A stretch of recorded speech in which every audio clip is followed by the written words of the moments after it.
Okay, this is my attempt in AP Statistics to quick do like a 5-minute overview of what we did during lunch. I'm going to try to do this on most days, but we'll see. It might be a lefty goal. Okay, we did a warm-up today and we talked about this game. Here's the game. If a player rolls 2 dice and gets a sum of 2 or 12, he wins $20. If the person gets a 7, he wins $5. The cost to play the game is $3. Find the expected payout. So we defined the payout by the profit that you make. Okay? So our payout here is not going to be $20. It's going to be $17. Why? We had to pay $3 for the game. The payout here, $2. Why? Well, it should have been $5. That's my winnings. But my payout is actually, I have to subtract that 3, so that's 2. And then also, I could have not won anything, but in reality, I lost $3. Next, I have to figure out the probability of this happening. Okay?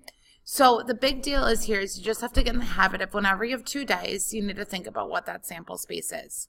So I outlined it as my first roll and my second roll. And I need to think about, okay, how would I get $17? That's if I roll my first roll and my second roll and I get a sum of 2 or 12. So we highlighted where do we get a 2 and where do we get a 12? Right here with a 1 and a 1, and here a 6 and a 6, which is 2 spots out of 36 different options. So 2 out of 36. A sum of a 7 is here, a 6 and a 1, a 2 and a 5, so on and so forth. There's 1, 2, 3, 4, 5, 6 options there. 6 out of 36. There's 36 total options, and I have 8 here, which means I have 28 options left over to lose. I talked about how to find that expected value again and talking about is the game fair? Well, no, it's not. Why? Because I'm losing money. So just analyzing things afterwards. That was kind of the point of this one. Today we quickly went over transformations of random variables. I'll let you pause this real quick. You can read through it. But the basic kind of, the basic idea of this is just back to what we talked about.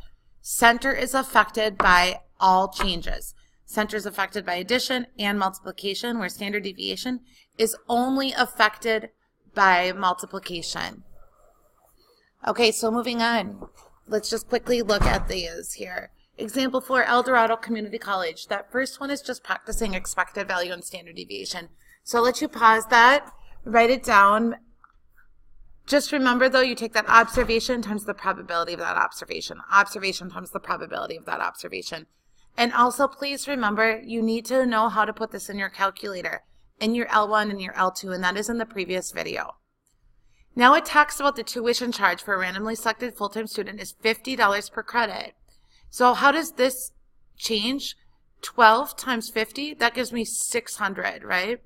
So that means there's a 25% chance that all students at El Dorado College are paying $600 for their tuition, okay? So if I had, 100 people in a hat, or let's say a bunch of people in a hat, there's a 25% chance that they're taking 12 credits.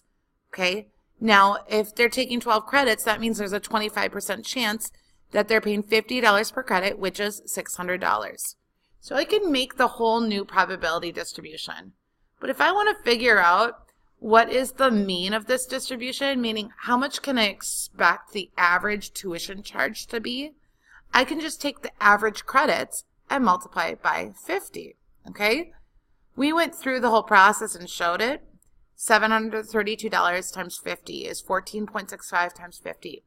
Okay, $732.50 is the average tuition in the long run. So we talked about interpreting. Interpreting means in the long run, this is what we can expect to happen. Okay, an average of $732.50 for tuition. We then talked about standard deviation, and standard deviation is the average distance observations are from the mean.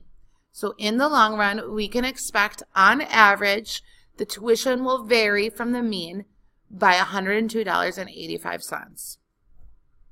Okay, so what did I do there? I took this standard deviation, I just multiplied it by 50. In example 6, we talked about what this is. Well, we have to tack on to that tuition, that 50 times X, the number of credits, an extra $100. Okay, so I start with my number of credits. I multiply it by 50, which is right there. That gives me my average tuition. Plus, I have to tack on an extra $100 for that student fee. The average total cost at an El Dorado Community College student's going to have is $832.50.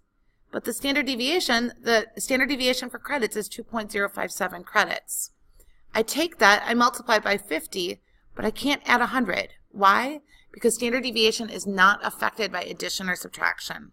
That was the bell. I'm going to pause. I'll come back to this, and I will upload it after school. Okay, I'm back. I have to teach, and I cannot leave this screen up for some reason. I can't get it to go away, so there's going to be a part 2 coming, just so you guys know.